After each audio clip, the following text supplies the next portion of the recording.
me, name's Sony. Welcome back to another video. Today we are back once again in my streaming setup. So here we go. This is a new world that we're in. Now unfortunately I'm still using the same technology as before. A little bit better setup in terms of the body, figure and all of that good stuff. So here we go. You can have a look at the new character model changes. Now the head is the first thing you'll probably notice. It's no longer a perfect sphere like it usually is. Well, if you're wondering why I'm talking this way, this is where the microphone is. You can just about hear it. Now, the head is no longer just a normal sphere. It also stretches very slightly, and that's based on when I'm talking. Now, unfortunately, I can only use the microphone audio right now to determine whether I'm speaking or not. I'm not using any face tracking at the moment, but I will work on that eventually. Right now, though, I'm still using the webcam for head tracking. So here we go, all head tracking. And I'm still using the leap motion for the finger tracking. However, you'll notice I'm no longer using the leap motion hands. So these are nice custom hands. These are actually part of another project that I was working on, which is just a little test project for me to test platforming movement systems within VR. So these are designed specifically for VR, but they were made to be nice and easy to animate, which would mean, you know, 3 fingers, well, 4 fingers total.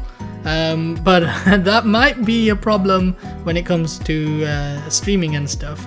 That might be a problem for some countries. They don't really like the idea of 4-fingered characters instead of 5 fingers. So I don't know, maybe that's a problem, maybe that isn't. I don't know. What do you guys think? Also, you'll notice the body is added on now. It actually follows the head as well. There wasn't a body in the previous one. It actually looks like I'm actually sitting down now. And you can see my chair also sort of swings around and leans and rotates. It's really cool.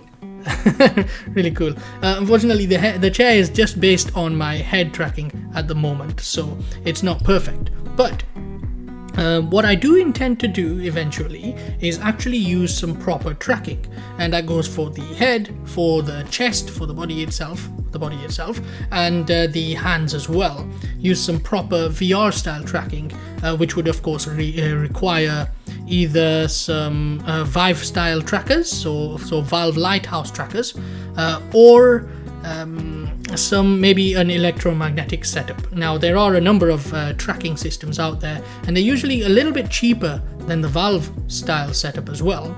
But unfortunately, electromagnetic setups can be affected by metal objects and metal things nearby, and my whole computer system is kind of made of metal. So that may be a problem, maybe it's not, I don't know. Also, having a graphics tablet right in front of you might affect it as well. I'm not sure. My chair arms, the arms on my chair are also metal. In fact, I get shocked almost every time I get up off my chair. You might hear my phone in the background there getting a message. Also, the tracking is not perfect yet, still the same problems as before. Now, the streaming setup itself, you'll notice this is a custom made room. This is actually within Unity once again, so it's very much the same as my previous video. And you'll notice we've got a lovely little mascot over here. Let's have a zoom in over here to Tubby's camera. Hello, Tubby. Tubby Super Cat. Yeah, so there we go. He's over here just sitting nice and chill. Now Tubby is currently only just like a basic animation. He's just sitting there for fun. But the aim here is to make a fully Twitch integrated setup. So this would also have Twitch API integration for chat and stuff like that. So you'll be able to interact with Tubby Super Cat just through the Twitch chat, and of course donations and stuff, and support anything like that is integrated within Twitch. I will integrate something within this game world. It'll be really cool, and be able to see characters hanging around maybe as part of the integration. You'll notice as well that we've got things like this, the clock and stuff, so I can get animated and interactive objects working as well. This one's actually showing the current time, as all of the clocks in my games tend to do. There's always the real time somewhere, usually on my watch, but I don't have my watch on right now in this scene, which I forgot to put actually. So yeah, there we go. It took me a moment actually to get the tracking working with these because of the 4-finger thing. So I did do a little bit of blending for that the middle finger there. Because obviously the leap motion gives me 5-finger tracking, so there we go.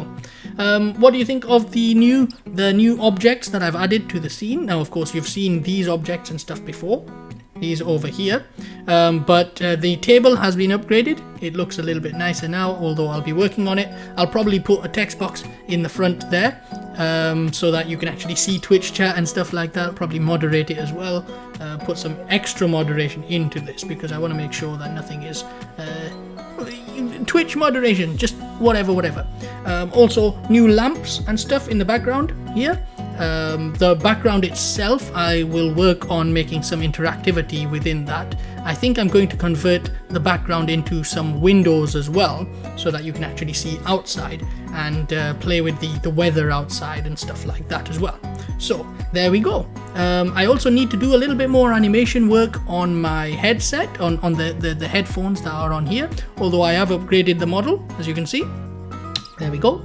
Yeah, so it's all looking pretty good. There isn't any stretch or anything going on with the actual character body, but as you can see, he does lean quite cool as well. I'm going to work on that, maybe give him some arms once again, and all the good stuff, because I do want to use a lot of my IK setups and all of that stuff. I've spent so many years working on making it nice and smooth and precise. I may as well use it in something like this.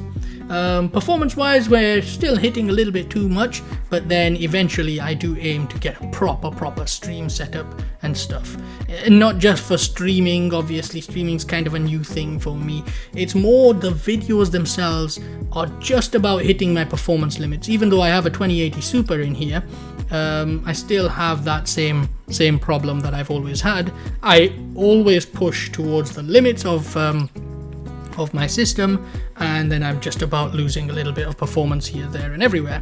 In the last Project EX video I did, I was underneath that 60 frames per second constant, so it was looking a little bit filmic in a way, which was good, but it wasn't intended, so that's not really a good way of doing things. But thanks very much for watching. Obviously this was just a very quick look at my new setup. It looks pretty cool. Even the chair moves itself, as you can see. It sort of moves around. Well, it doesn't move left and right, but it does actually rotate nicely, and it does tilt forward and back. That's pretty cool. But yeah, there we go. It's a nice new setup. Thanks very much for watching. Anyway, I will see you in the next video, and I'll probably be using this setup for other videos where I'm actually discussing things as well. I do a little bit of that sometimes, so there we go. Thanks very much for watching. I will see you in the next video. Goodbye. Oh, the tracking's oh, hold on, let me just fix that. Goodbye. It doesn't like it. Goodbye. Oh, goodbye. One more. I'm gonna do this properly. Right, hold on. Right. That's the end of the video. Thanks very much for watching. See you in the next one. Goodbye. That was better.